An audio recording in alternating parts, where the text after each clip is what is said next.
water to drink, to clean, to grow, to build. That is the real project. President Tinubu inaugurates Greater Abuja Water Project.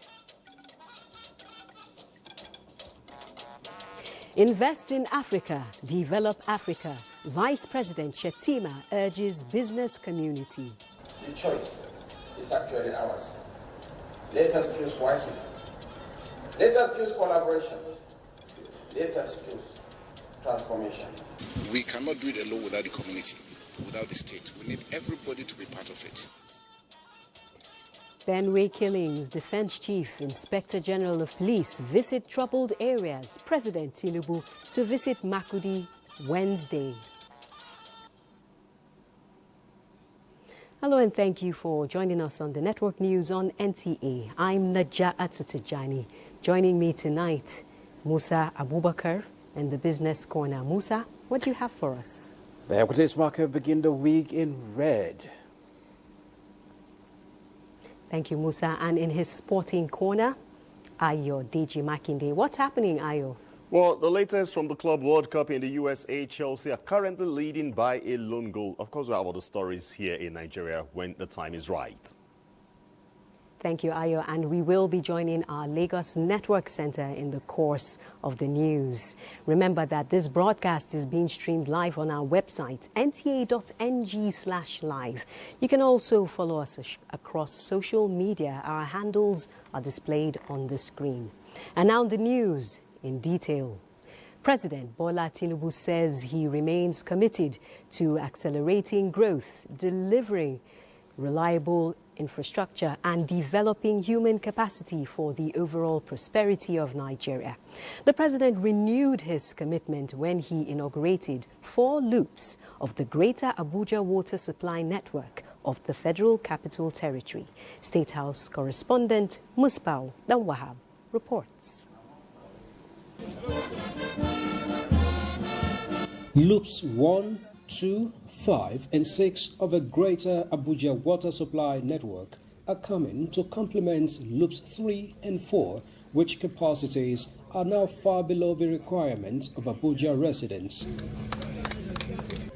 This project commenced in 2017 in partnership with the People's Republic of China, got new vigor and now delivered by the current administration.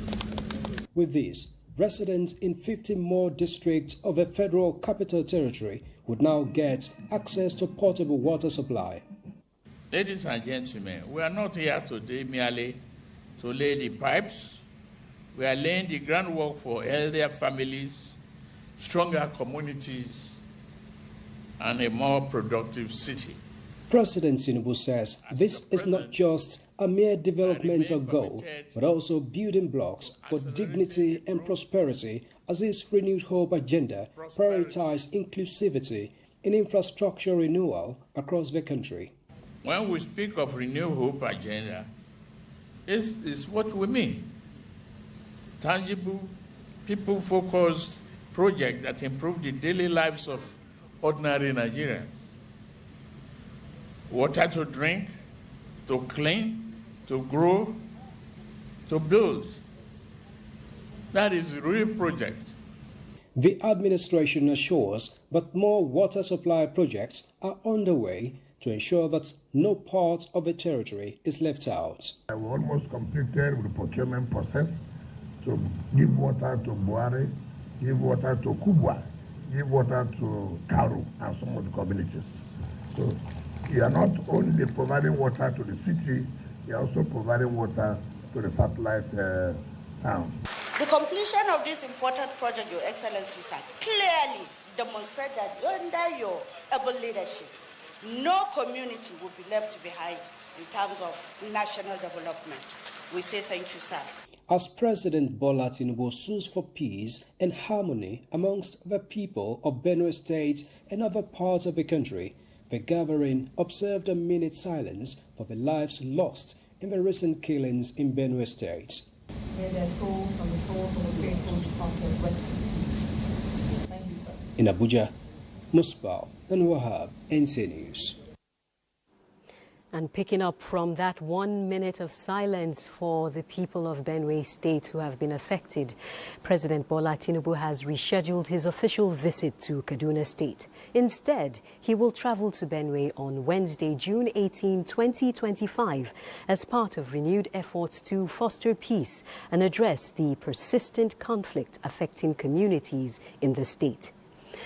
In a statement by Presidential Advisor Bayo Ononuga, the president's visit aims to assess firsthand the recurring crisis which has claimed numerous lives and caused significant destruction. During his stay, President Tinubu will meet all stakeholders, including traditional, political, religious and community leaders, as well as youth groups, to seek lasting solutions to the hostilities. An advance party, including the Inspector General of Police, the National Security Advisor, and Chairman, Senate and House Defense Committees are already in Benue State ahead of the President's visit.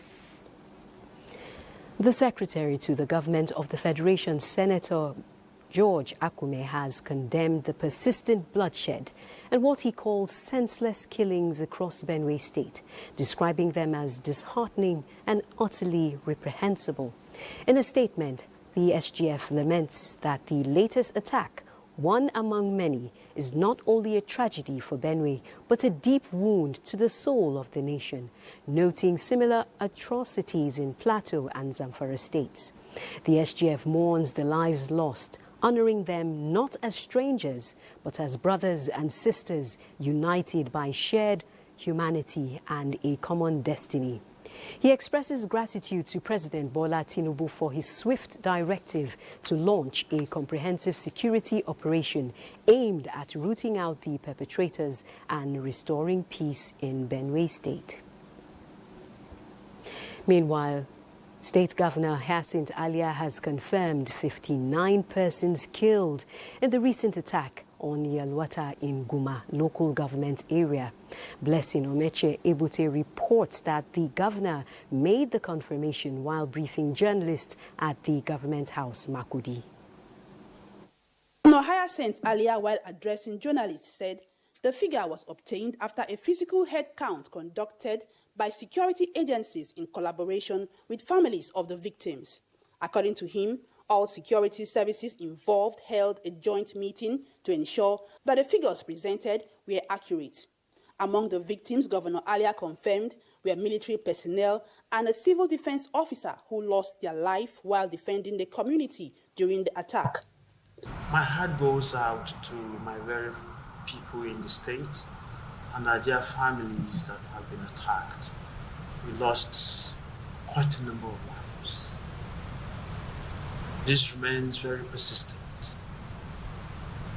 I know we'll continue to do the very best from our angle to ensure that we quell this down, and then we also return our IDPs back to their ancestral families.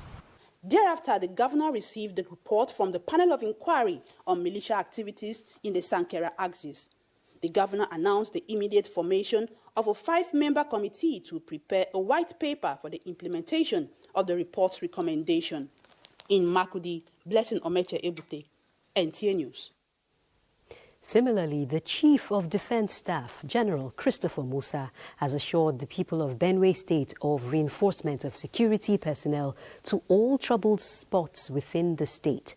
Blessing Omeche Ebute again reports that this was during General Musa's visit to Yalwata, accompanied by tactical commanders from the defense headquarters. The visit by the Chief of Defense Staff is to first commiserate with the Yalwata community and to assess the level of carnage perpetrated by the invaders. He was taking round the ruins where people were killed and houses burnt. He thereafter had an interface with community leaders where he consoled them over the loss of their loved ones. To look inward and see how we can address it. But like we mentioned, we cannot do it alone without the community, without the state. We need everybody to be part of it. Inspector General of Police Kayode Egbetokun, who also visited the state for an assessment of the situation, said the Nigerian police force has doubled its tactical team in the area so as to ensure that perpetrators are brought to book. We've been working together with the military and with other security agencies to ensure that this reign of impunity of these criminal elements ends. Governor Hyacinth Alia, who condemned in strong terms the heinous crimes against the community, said he is confident that the visit of the high-power delegation will bring an end to the bloodbath in Benue State. We've gained their own assurances of the support. Already, we now have an increased presence of different teams and squads. And that is going to create a huge difference. The Chief of Defense Staff later proceeded to the headquarters 401 Special Forces Brigade at the Joe Akahan Cantonment, Makurdi, for a closed-door meeting with commanding officers in the operational area. In Makurdi, Blessing Omeche Ebute, NTA News. Still on national security, President Bola Tinubu says constitutional amendment is required to provide clear roles for national and sub-national governments to police Nigeria's vast territories towards a safer country. This is contained in his message to the Legislative Dialogue on National Security Architecture, organized by the House of Representatives Committee on Constitution Review. National Assembly correspondent Mitaire Ikben reports. This convergence of security experts and lawmakers on the National Counter-Terrorism Center, Abuja, is to seek constitutional pathways to tackling the nation's evolving security challenges. Defense Minister Mohammed Badru brings the president's message to the dialogue with advocacy for robust and modern constitutional framework to boost national security and improve the capacity of the security forces as well as tiers of governments to respond to national and cross-border threats. No conversation on Nigerian security is complete without recognizing the porous nature of our borders and their role in foiling arms trafficking, transnational crimes and terrorism. The executive branch stands ready to work with the legislature, the security services and all stakeholders to give those reforms constitutional force and legitimacy.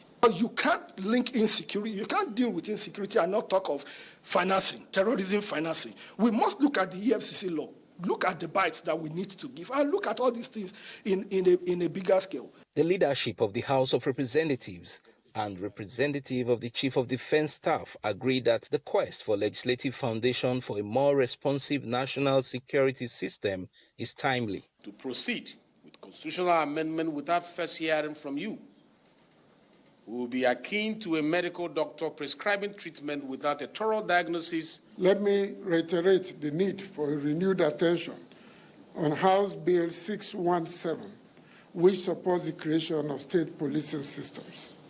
This topical issue continues to generate public interest and concern. The issue of border security is also critical and needs urgent legislative attention. This review should also consider empowering the armed forces to detain and investigate suspects during internal operations. The House Constitution Review Committee says the outcome of this dialogue will give legislators foresight on key security reforms required in the Constitution amendment process. Mitaire Ikben, NTA News. This is the network news on NTA. Stay tuned for more reports in a moment. Thanks for staying tuned.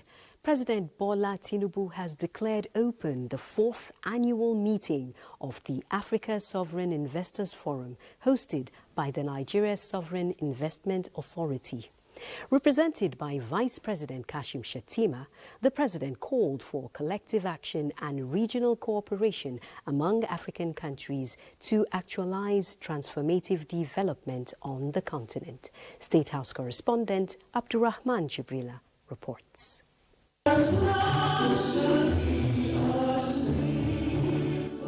Utilization of sovereign wealth fund is crucial in ongoing efforts to close the infrastructure gap, build climate change resilience, and create job opportunities for the growing youth population on the African continent.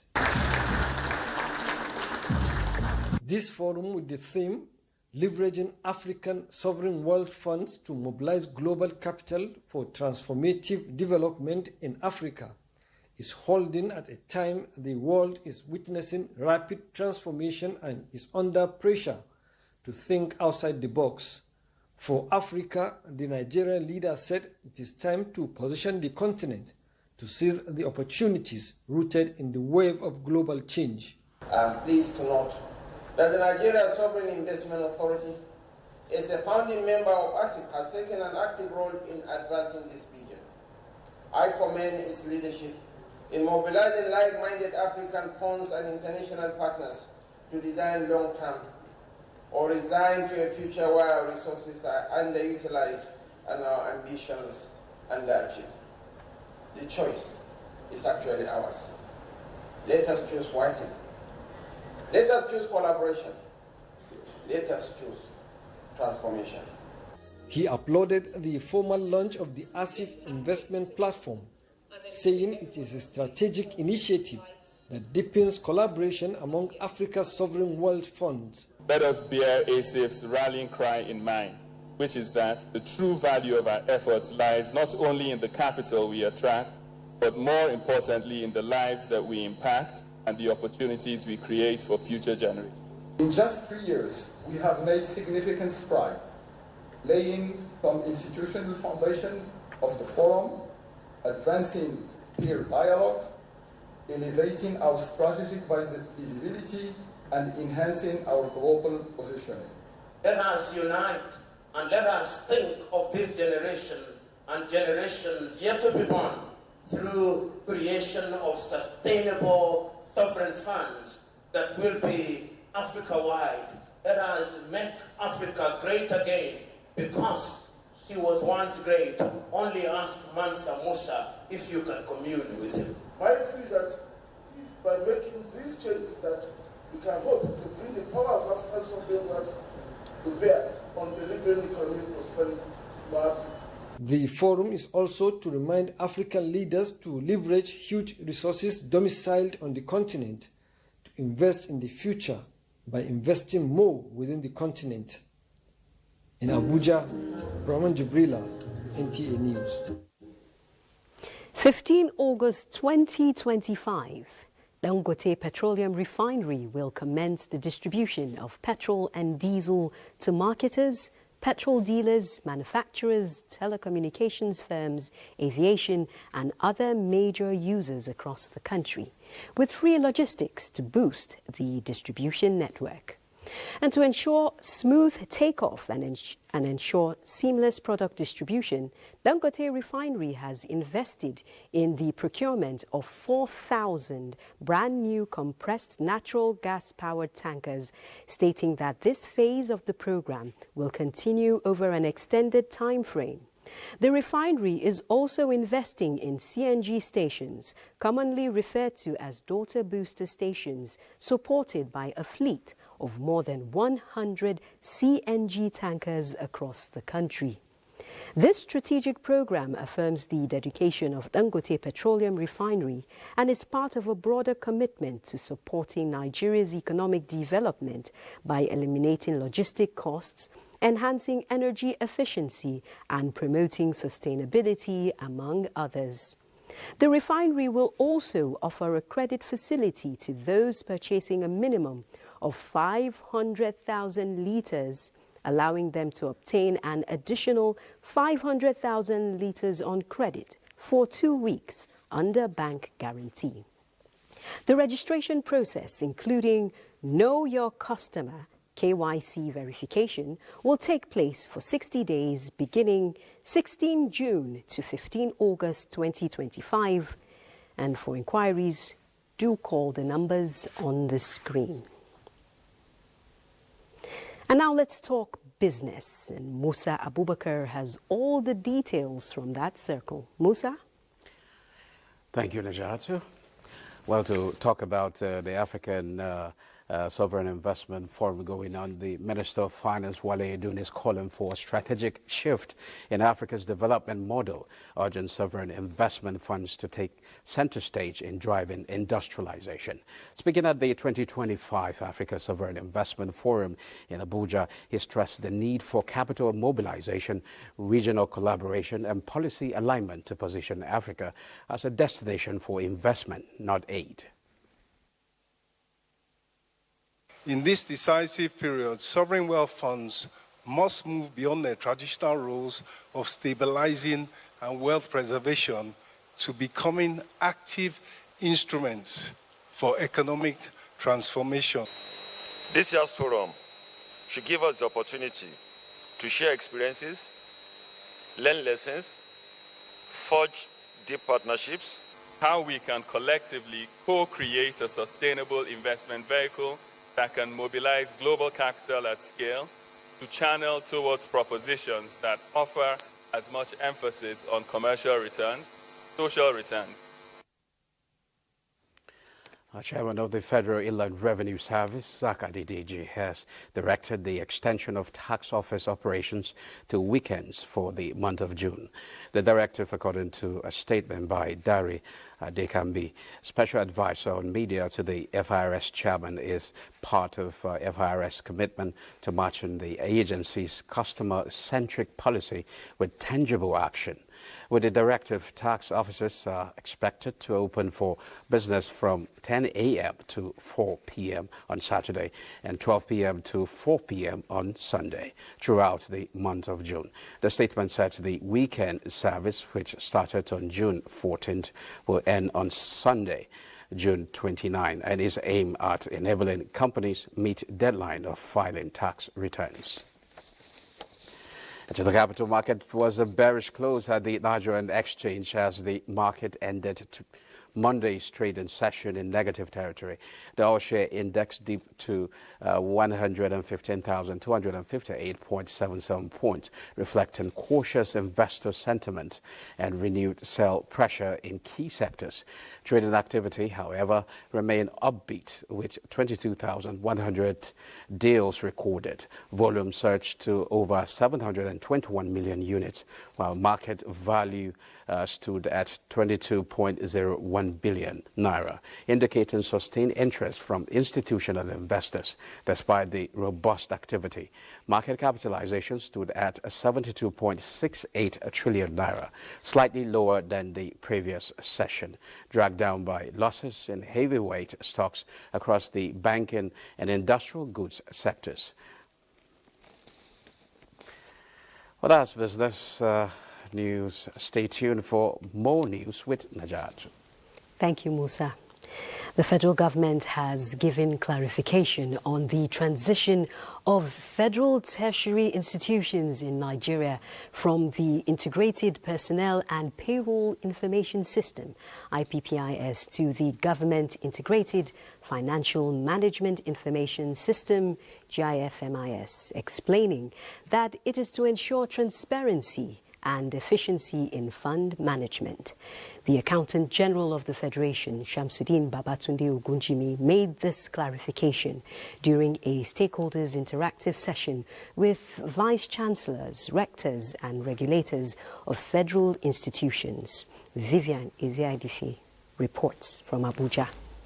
This interactive session was convened by the Accountant General of the Federation. It brought together key stakeholders from federal tertiary institutions and other critical stakeholders to address lingering issues in the sector. The session focused on payroll statement and procedures to ensure a smooth transition from the Integrated Personnel and Payroll Information System, IPPIS, to the Government Integrated Financial Management Information System, GIFMIS, promoting transparency and efficiency in fund management. The Accountant General of the Federation, Shamsuddin Babatunde Ogunjimi, outlined steps taken to resolve all of the concerns raised, noting that the transition aligns with the federal government's approval for tertiary institutions to exit IPPIS. All the outstanding liabilities, including failed salary payments, promotion arrears, salary arrears, and third-party deductions, should be settled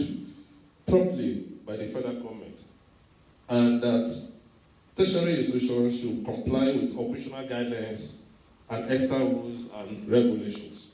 It is therefore imperative that we come together as we are doing today and address the root cause of this problem in a manner that is proactive and constructive.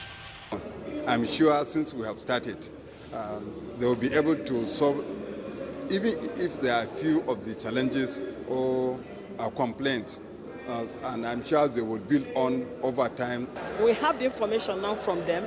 There will be no room for rumor. An overview of the payroll review and validation process was also presented, aimed at identifying and correcting anomalies, a move to strengthen public financial management in tertiary education. Vivian Ezadifi, NTA News. Thank you, Vivian. Now let's head to Borno State, where the government says it remains committed to revitalizing the education sector. And over the past 2 years of Governor Zulum's second term in office, numerous impactful projects have been executed across various local government areas aimed at expanding access to quality education and improving the learning environment for students and teachers alike. Pauline Kujevana reports. Undeterred by the remnant of insurgent and the lingering ideology of Western education is forbidden, the administration of Governor Babagana Umar Zulum has pressed forward in its drive to rebuild and transform Borno's educational landscape. Between 2024 and 2025, marking the second year of Governor Zulum's second term in office, the state government executed a series of groundbreaking educational projects, including the construction of new classrooms, administrative offices, and modern toilet facilities across both primary and secondary schools. Existing infrastructure has been rehabilitated, including hostels, offices, and classrooms, while mega schools were also established, along with staff rooms, teachers' quarters, ICT centers, and recreational facilities across multiple local government areas. We have about 5,539 teachers that had successfully undergone intensive training in 3 of the teacher profession teacher training institutions. In Maiduguri Metropolitan Council alone, key projects include a 36-classroom-story building with ICT and solar facilities at Mafoni Day Senior Secondary School, upgrades at Mafoni Primary and Junior Secondary School, the establishment of a community school in Kumshe, a 40-classroom complex at Government Day Secondary School Mairi, with additional at Memusari Primary and Secondary School, Kashim Shatima Secondary School Teshambama, and renovation of Muhammadu Buhari Academy Mega Boarding School, complete with upgraded hostels and a solar power system. Beyond the capital city, similar projects are mirrored across the local government areas, ensuring equitable distribution. To further complement this fiscal project, the Zulum administration procured and distributed 4,000 units of 2-seater student furniture, instructional materials such as exercise and textbooks, uniforms, bicycles, as well as provided sporting kits and equipment to schools across the state. The government also awarded scholarships to indigenous students and lecturers for studies both within and outside Nigeria, amounting to 11 billion naira, in addition to teachers who undergone 3-month training programs focused on basic pedagogy and numeracy, an initiative designed to improve teaching quality across all levels. As beneficiaries of this generous scholarship, we pledge to be exemplary as ambassadors of Borno State. I encourage you to remain steadfast in your commitment to advancing our beloved state. Together we can build a brighter future for generations to come, ensuring that the efforts we make will lead to a more prosperous education and empowered Borno State. Through these far-reaching initiatives, the Zulum-led government is not only restoring what was lost, but is laying the foundation for a more educated and empowered generation. In Maiduguri, Pauline Kujevana, NTA News. And from Maiduguri in Borno State, we join our Lagos Network Center, where Adiola is standing by. Adiola.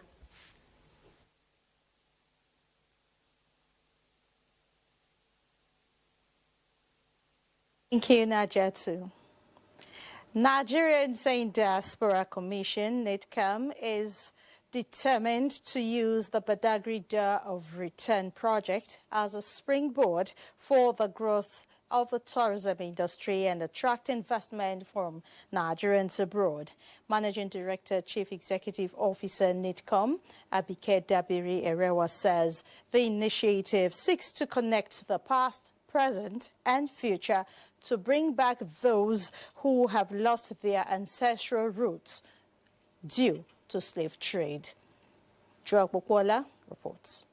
The sad narrative of the transatlantic slave trade, the situation is now being reversed as the door of return is being fast-tracked to welcome Nigerians in diaspora who are expected to walk in through this door as kings and queens, ending the stigma of slave trade. The chairman CEO of NITCOM, Abike Dabiri Erewa, is optimistic that the Door of Return will be the biggest tourist destination when completed. This is the last year, the 10th year of the UN Declaration for Persons of African Descent. Nigeria will be doing something really significant that connects our past with our present and our future. And the historic African diaspora that's talking of coming back home, they just don't want tourism. They want to return to their motherland. This door will be a symbolic return for them economically, spiritually. The Mobi of Badagry Kingdom and other stakeholders who received the NIDCOM team are excited about the economic prospect of the project, which they say will boost the status of the community. I've shown us the diagram, the design, and then we are now at the site to see things by ourselves. So I think what they are doing is commendable. And if you look straight, you see a point of no return where the slaves passes through. We are saying that they are coming back from when they will go through that place and come through the door. And this door is going to be one of the iconic tower in Africa. The project is crucial to the Door of Return Festival scheduled for October this year, which will be the 5th edition, and this year it is hoped that it will be a permanent Door of Return. In Lagos, Joel Ukbola, NTA News. Implementation of policy framework and not entirely the absence of well-structured rules of engagement to harmonize the cultural tourism and creative economy was identified as one of the several drawbacks facing the industry. These and other diverse issues were captured by stakeholders at a forum by the Center for Black and African Arts and Civilization, CBAC, under the Ministry of Arts, Culture, Tourism and Creative Industry in Lagos. Amaka Owo completes the report. Cultural tourism, creative economy, and sustainable development in Africa provides an opportunity for enthusiasts, key players, and researchers from the academia to x-ray issues on to what extent Nigeria can harness the gains of the cultural tourism and the creative economy. I think one thing that I would say the ministry is getting right is that they are introducing the creative economy, not just the creativity that we have been pursuing all along, but adding the economic aspects to it. Director General, Center for Black African Arts and Civilization, CBAC, says the creative industry presents massive income-generating opportunity, and that the earning power of Nigerian youths from the creative content must be at par with their contemporaries in other climes. Our job now is to ensure that we build up these spaces, ensure we have the intellectual property rights and laws properly implemented to ensure that our artists, our young people, our creatives are getting what they deserve. Experts also advocate the importance of being searchlight on festivals across Nigeria to deepen knowledge and relevance of the African culture. Cultural tourism is about people. It's people-centered, it's people-oriented. It generates employment, it develops the economy. The creative economy remains a pillar for diversification, such that providing the appropriate structure and leveraging technology helps to produce innovative skills for goods and services. In Lagos, Amaka O, NTA News. And those are the reports from Lagos. More news when we return from this break. Please stay with us. Former CBN Governor Godwin Emefiele has been arraigned before the High Court of the Federal Capital Territory, Abuja, on an 8-count charge bordering on criminal breach of trust, conspiracy, forgery, and unlawful possession of property suspected to be proceeds of crime, to the tune of more than 7.8 billion naira. The EFCC is prosecuting the defendant for the allegations.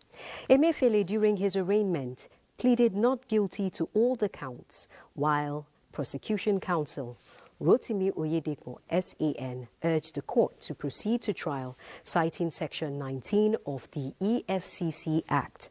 Meanwhile, defense counsel Matthew Burka, SAN, informed the court of a pending bail application filed on June 13, arguing that Emefiele had never defaulted on any previous bail terms granted by other courts. Ruling on the bail application, Justice Yusuf Halilu granted bail to the defendant with 2 sureties. Meanwhile, voices are getting louder and clamoring to reduce deaths and psychological impact of abuse on older persons in Nigeria. Elizabeth Omori reports that the Minister of State, Humanitarian Affairs and Poverty Reduction, Dr. Yusuf Tanko Sununu, urged the Forum on Ending Elder Abuse to urge the aging population to take advantage of the age-friendly services of the federal government. It isn't a fitness walk, but one to raise awareness on their condition. In their fragility and grey, they carried their cards, passing their messages subtly with the hope of positive responses to address their concerns. One of their demands is ending elder abuse, and the Coalition of Societies for the Rights of Older Persons in Nigeria is championing this cause. Poverty, lack of access to healthcare services, social isolation, neglect, financial instability, and stereotyping to undermine their worth were identified as some of the factors promoting elder abuse. Scholastica 71. She speaks on this menace. Calling your mother or your father a witch after he has given birth to you is an abuse. Are you getting me? Beating the person is an abuse. Key actors in policy formulation and geriatric care say positive attitude towards aging will promote their cause. President Bola Ahmed Tinubu is eagerly waiting for us to see how many more of your members being involved in the conditional cash transfer. We also have to do much in terms of reporting and response. This is very important to report the abuse of an elder so that we can have a rapid response. Better caregiving, training, community support programs, and raising public awareness. When we invest in our older persons through care, access, inclusion, and protection, we are investing in our own future, because aging is a journey we all hope to take. They say society and law enforcement agencies must remain sensitive to the horrors behind closed doors affecting the well-being of older persons. Elizabeth Omori. Thank you, Elizabeth. Stay tuned for more reports after this time out. And now it's time to join Ayo on the Sports Beat. Ayo, what's trending? Well, quite a few, but let's take as much as we can. We'll begin from Lagos, where the Director General of the National Institutes for Sports, Philip Shaibu, has assured on restructuring the institutes to align with international standards. The NISDG, who embarked on an inspection tour of facilities at the National Stadium Surulere, Lagos, says the institute is essential towards attaining a viable sports sector with high economic value. Shaibu maintains that with the mandate upon his appointment by President Tinubu, there will be a holistic repositioning of the institute to meet up its responsibilities of producing certified coaches for the country in line with international best practices. What is critical is that we need a total overhaul. The mandate given to me is to come here and carry out a major reform in line with the Renew Hope agenda of Mr. President. So I think this structure actually needs the Renew Hope. Okay, from Lagos, let's go over to the United States, where Botafogo kicked off their FIFA Club World Cup with a 2-1 win over Seattle Sounders at the Lumen Field. Jai Konya and Igor Jesus scored headers in the first half to secure a well-deserved lead for the visitors. Meanwhile, Chelsea are about now rounding off their match against Los Angeles FC in Atlanta, and they're currently leading by 2-0 with goals from Pedro Neto and Enzo Fernandez. Remember, Chelsea are UEFA Conference League champions. Also later today, into the middle of the night, Boca Juniors would play against Miguel Angel, coached by Miguel Angel. They will face Benfica at the Hard Rock Stadium. From the USA, let's go over to Spain, where Sevilla have appointed Argentine Matias Almeida as the new manager, with the former player signing a 3-year contract after the club's struggle with relegation last season. Almeida played one season at Sevilla following his transfer from River Plate in 1996 before continuing his playing career with Lazio, Parma and Inter Milan in Italy. That's your sports. It's back to Naja. Thanks for that roundup, Ayo. And on that note, we conclude the network news on NTA. Thanks for being a part of it. I'm Naja Atutujani.